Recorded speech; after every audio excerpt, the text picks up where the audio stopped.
Ya estamos de vuelta en Combinación Clave 92.9 FM. La Clave me escucha.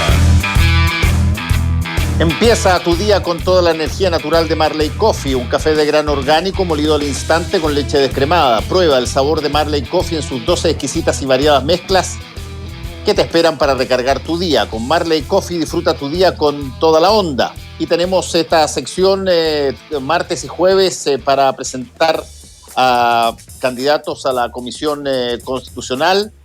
En este caso tenemos dos personas que tienen algún grado de imagen pública.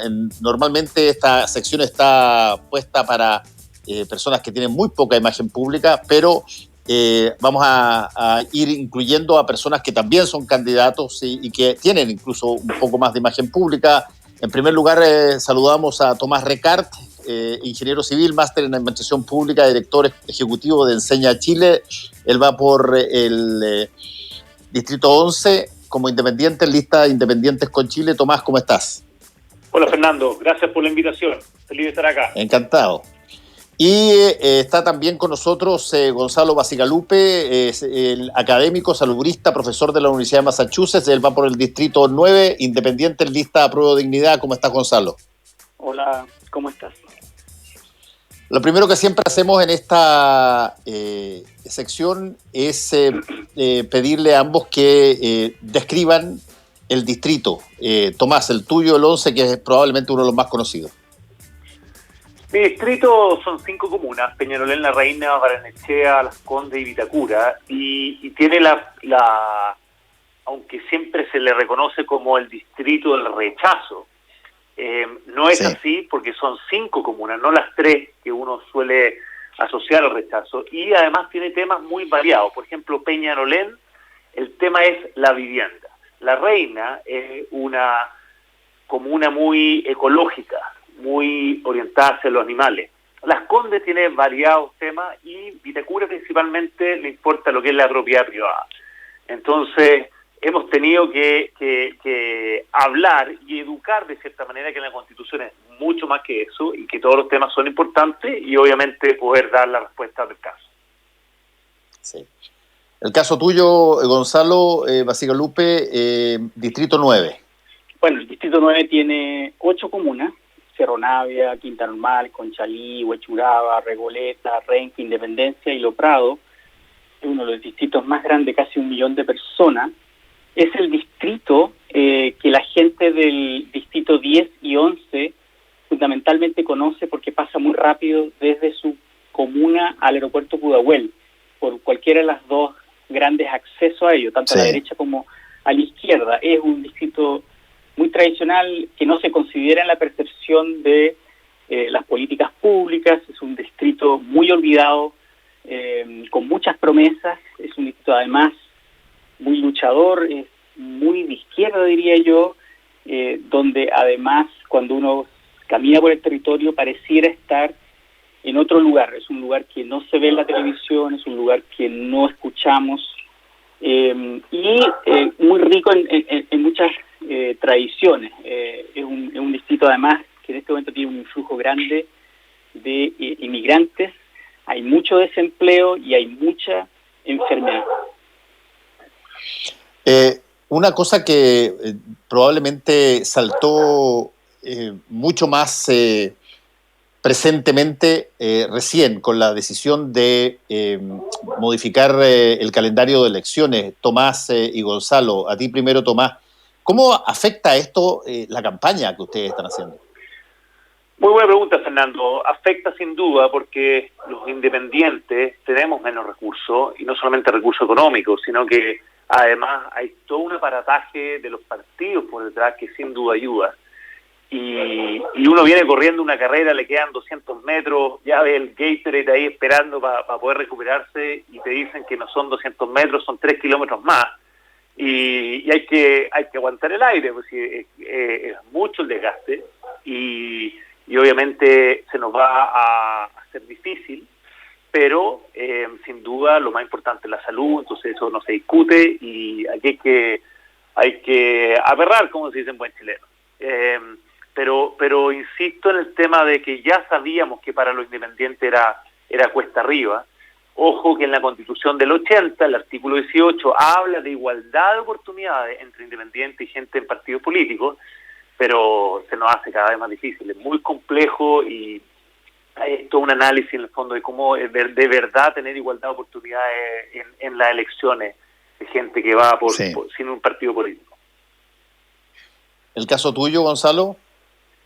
Similar, yo ayer hice mi última salida de terreno, decidimos con mi equipo cancelar todo tipo de actividades de terreno, sin salir a tocar la puerta, a dejar panfletos.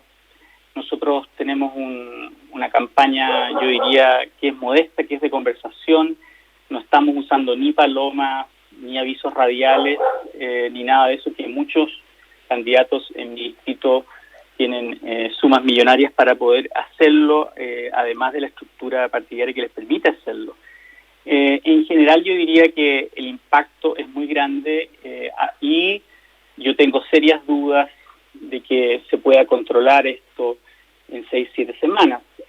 Acabo de ver el anuncio que dice que no se van a restringir los permisos durante la Semana Santa, es decir, se puede cancelar el proceso democrático, pero no se cancela las actividades litúrgicas y de salida, aparentemente, de permisos durante el fin de Semana Santo. Es decir, las contradicciones son demasiado grandes. Para nosotros hemos decidido priorizar la salud tanto del equipo, que camina con todos los niveles de seguridad, con 2 mascarillas, etcétera, como de las personas con las cuales estamos en contacto. Como tú sabes, yo he estado todo el año en esta lucha porque tengamos una estrategia coherente y que no sea la del Estado subsidiario que realmente no nos cuida.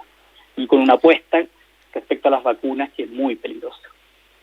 Sí, hay un punto, Tomás Recarte y Gonzalo Bacigalupe, que también trabajamos aquí en esta sección porque es interesante ver la mirada de los potenciales constituyentes y que tiene que ver con, Tomás, tú has trabajado en el ámbito de la educación muchísimo tiempo, desde que volviste de tu posgrado en Estados Unidos. Gonzalo, tú eres profesor en la Universidad de Massachusetts en Estados Unidos, eres salubrista, por lo tanto entiendes bastante de lo que está pasando, pero me gustaría saber, con los conocimientos que ustedes tienen y la experiencia de vida que tienen, ¿qué cosa les gustaría incluir en la Constitución que creen que es imperativo que esté y que no está? Tomás. A mí, Fernando, la pregunta más importante en este proceso, y lo he pensado harto, le he dado harta vuelta, porque hay muchas discusiones, muchas preguntas dando vueltas, pero la pregunta que yo quiero llevar es ¿por qué lo que está escrito no sucede? Yo te puedo responder en el fondo, para ser explícito, hoy día la Constitución del 80 habla del bien común. Sin embargo, después, a medida que uno lee los capítulos, eso se desvanece. ¿Y para qué hablar de cuánto sucede en la práctica? O sea, hoy día la verdad es que uno tiene la sensación, Gonzalo también lo dice, de que en las comunidades donde nosotros trabajamos, cada uno se rasca solo. Y por ende, la pregunta más importante no es cuál es mi lista de deseos que yo quiero en este capítulo que habla de los derechos y deberes, sino que cómo podemos realmente hacer algo que sea un aporte a los ciudadanos y que esta brecha entre lo que se dice y lo que hace sea lo menos posible. Eso es, francamente, lo más, a mi juicio, desgastante y frustrante que hoy día vive la ciudadanía, porque hay una concepción de que el que trabaja le va bien, uno lo ve todos los días, que no es necesariamente, este mérito no necesariamente sucede, y también que las reglas no son para todos iguales. Entonces, es importante que de verdad podamos hacer una constitución que quizás se comprometa a menos cosas, Fernando, pero que la haga reales. Yo hoy día leo el artículo 19 de la Constitución del 80 que habla de los derechos y deberes y hago con un lápiz no sucede. Entonces, eso creo yo que es algo que tenemos que actuar mucho más desde la escasez. Es decir, ¿sabes qué más? Está muy lindo poder tener un sueño grande como país, yo soy un soñador, estoy de acuerdo con eso, pero aquí lo que más importa es que si ponemos algo sea de verdad, que sea algo que cambie las vías. Y ahí quiero agregar algo más, Fernando, es que muchas veces la conversación de la élite, la élite santiaguina, ¿verdad? La élite cultural o económica, universitaria, está lejos de lo que sucede en las comunidades, y por eso hay esta frustración y por eso hay este desencanto con la clase política, el liderazgo, que no está conversando las cosas que hoy día le importan más a lo que yo creo que son las comunidades de mayor necesidad en Chile. Sí, y en el caso tuyo, Gonzalo. A ver, yo creo que esta Constitución de 1980, yo voté en ese momento, es una Constitución que no tiene la evolución de las reformas que se fueron dando con las distintas constituciones, y fue un quiebre en nuestra institucionalidad. Y efectivamente esta Constitución dice que hay ciertos derechos, pero en realidad está diseñada para solamente asegurar el bien común de un grupo pequeño de personas en el país, es decir, para aquellos que tienen ciertos privilegios. Y en ese sentido, no es solo que el Estado no funciona, el Estado funciona muy bien, funciona perfectamente de acuerdo a esa Constitución, es decir, es asegurar los derechos de algunos, de los más privilegiados. Eso es el Estado subsidiario. Y en ese Estado subsidiario hay una suerte de caridad por parte de esta élite de dar algunas cosas, hacer algunos proyectos, usualmente proyectos además subsidiados por el Estado. Pero en realidad lo que esta Constitución no garantiza es que todos los ciudadanos tengan la libertad de elegir, porque como no hay equidad, solamente unos pocos pueden hacerlo. Entonces, eso es un problema. Ahora, en relación al contexto, tú lo preguntaste, en relación al contexto de lo que ha pasado con la pandemia, este no es solo un problema de este gobierno, que ha sido bastante inepto, sino que es un problema del diseño de un Estado que es incapaz de privilegiar el cuidado de las personas, y en ese sentido, por ejemplo, no hay una gobernanza participativa de esta pandemia, es decir, la pandemia se mantiene encapsulada en una suerte de especie de monarquía. Eso está en la Constitución diseñado así. Los mecanismos hacen que sea muy difícil hacer y defender a las personas. Una de las cosas que más escucho, yo no sé si lo escucha Tomás, cuando visita a las personas en su territorio, es que la gente quiere que uno las defienda, es decir, que se traiga a la mano la realidad de la mayoría del país.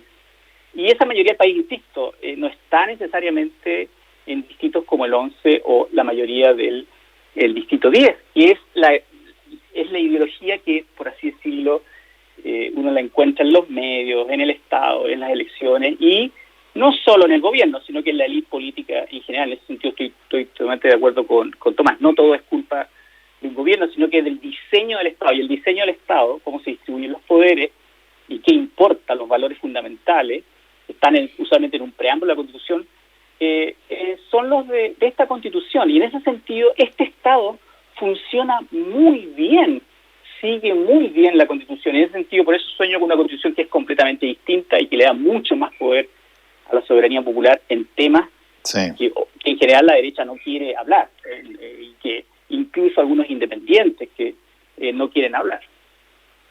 Ahora, en el ámbito de, por ejemplo, la especialidad de cada cual, tú, Tomás, en la educación, hoy día estamos probablemente en medio de una situación que es bien, no sé si llamarla curiosa, pero por lo menos paradójica, digamos, donde hubo un impulso por parte del ministro de Educación porque se volviera presencialmente al colegio.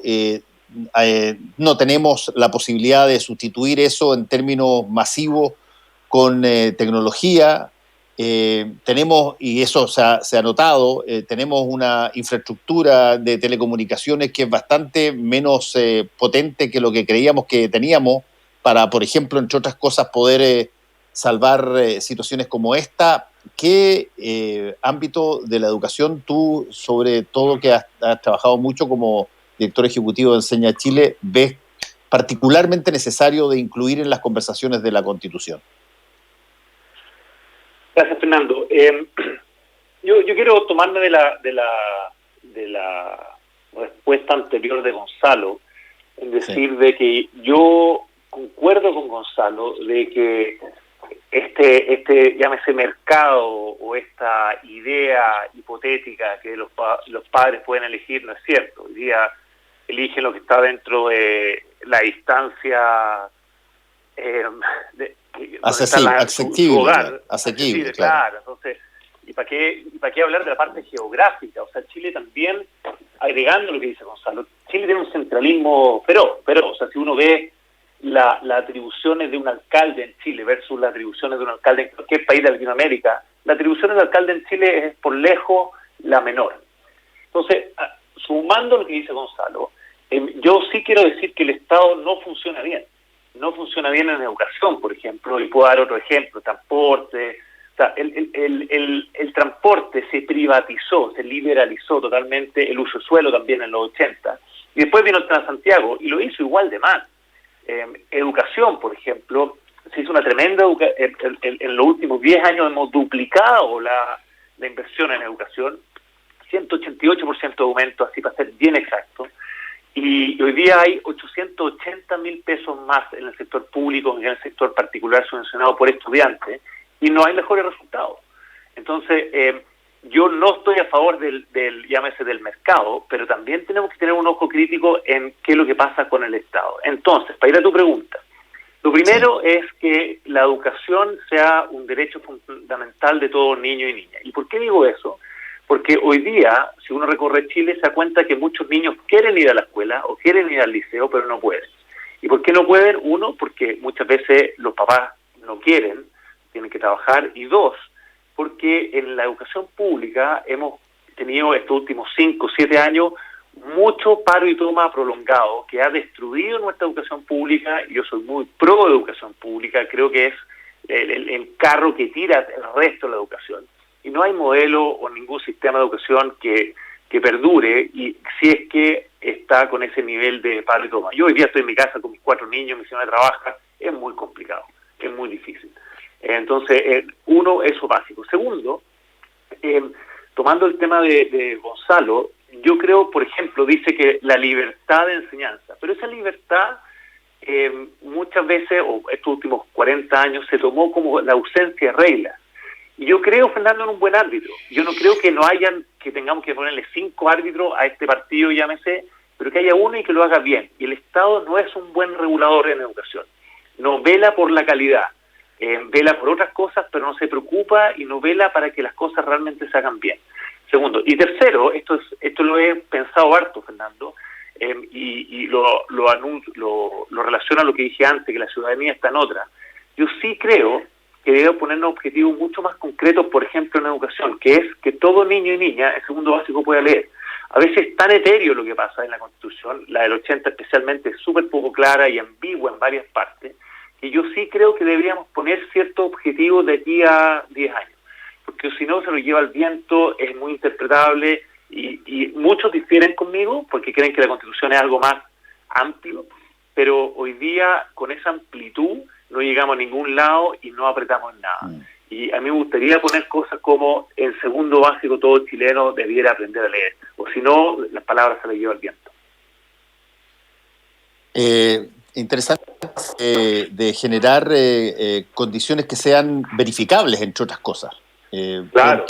Porque en las constituciones a veces, claro, tú dices todo chileno tiene derecho a un aire sin contaminación o un aire limpio, pero ¿cómo verificas semejante cosa, digamos, cuando tú sabes que eso no funciona en términos prácticos? Gonzalo, en el ámbito de la salud o la medicina, ¿tienes algo particularmente especial que te gustaría llevar? Todo. Sí. Yo sé que me arriesgaba a esa respuesta, pero bueno. Sí. Yo quisiera decir que en el fondo hay todo un aspecto que hemos conversado mucho este año que tiene que ver con el sistema de salud. Yo creo que finalmente, hay, incluso si uno mira la franja, que la he visto muy pocas veces, tú encuentras ex autoridades del mismo gobierno que hablan de derechos garantizados de salud y un buen sistema de salud, y que sea público, que sea universal y que sea gratuito y que todos lo tienen que tener acceso, que ahora todos quieren derechos para todos. Pero yo creo que aparte, la salud tiene que ser un bien común, y cuando es un bien común se transforma en una prioridad fundamental. Y en ese sentido, bueno, aparte, para poder tener salud no basta solamente tener un buen sistema de atención primaria, un buen hospital, se necesitan derechos humanos de verdad.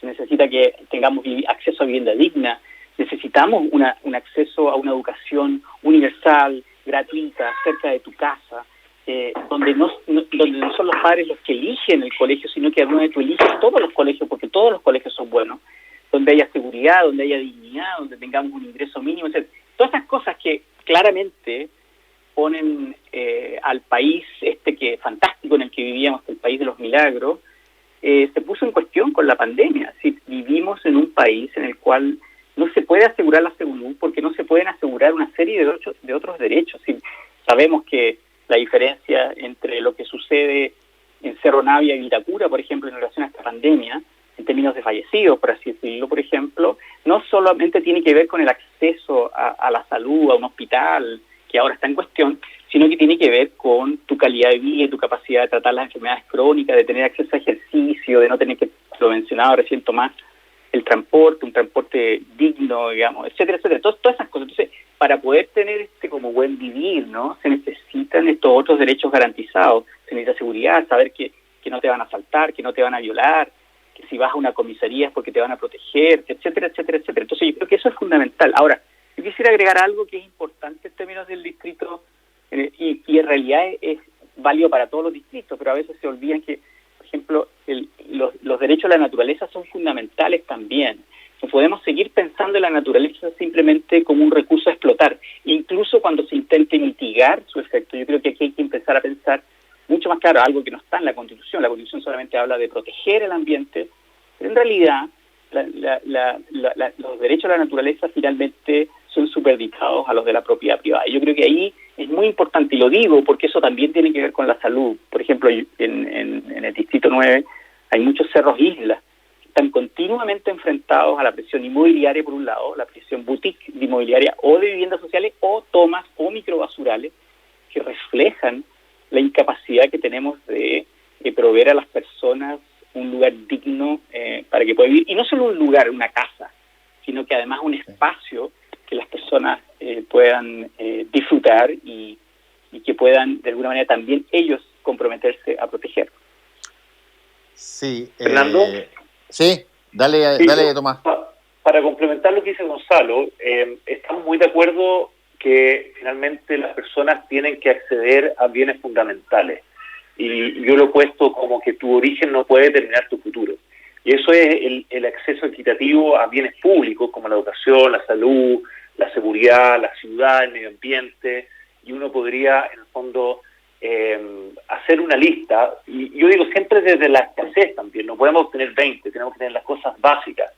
Pero también Gonzalo pone un tema importante que muy pocas veces se escucha, que es el tema del barrio. O sea, no te lo dije y por eso quería complementarlo, que yo propongo educación calidad en tu barrio, educación de calidad en tu comuna, porque hoy día, la alcaldesa París lo dice, que de todo a 15 minutos, ¿verdad? Es demasiado importante, si realmente queremos tener comunidades, familia, que puedan estar conjuntos, que no sea solamente viajar 1 hora y media de trabajo, 1 hora y media de vuelta al hogar. Hoy día los cabros de la escuela están solo en su casa, la calle está mala, se meten en droga. Entonces, el poder tener una mirada territorial para que este acceso a bienes públicos sea en el territorio, hay que definir bien eso, me parece sumamente importante. Pero también me gustaría decir que los problemas que yo veo en la educación, de cómo opera el Estado, son los problemas de salud también. O sea, está todo relacionado, son los problemas de vivienda, son los problemas de seguridad, de ciudad, de medio ambiente. Y de cierta manera tengo frustración porque hablamos del Estado subsidiario o el Estado garante, y yo creo que esas palabras no son buenas porque son bastante abstractas, en la Constitución no están propiamente tal. Entiendo el concepto, pero yo creo que hay otras palabras que nos ayudan a destrabar este tema, que es, por ejemplo, flexibilidad. El Estado es tremendamente rígido. Hoy día tú no puedes hacer nada que la ley no te permita. Y sabemos que resolver estos problemas sociales son sumamente complejos. En Enseña Chile nunca hemos formado a nuestros profesores igual que el año anterior, porque siempre uno va mejorando. Y te das cuenta que el Sename se demora 15 años en hacer una reforma, ni siquiera sabemos si va a mejorar o no. La ONEMI, que es algo súper técnico, no es educación, no es político. La ONEMI se demoraron 10 años. Entonces hay una serie de conceptos como flexibilidad, incentivos que pone la Contraloría, las capturas de poder de grupos minoritarios, que son palabras que me gustaría traer al debate porque nos saca la trinchera el subsidiario garante y son mucho más pragmáticas y prácticas de lo que verdaderamente sucede en terreno, creo yo al menos.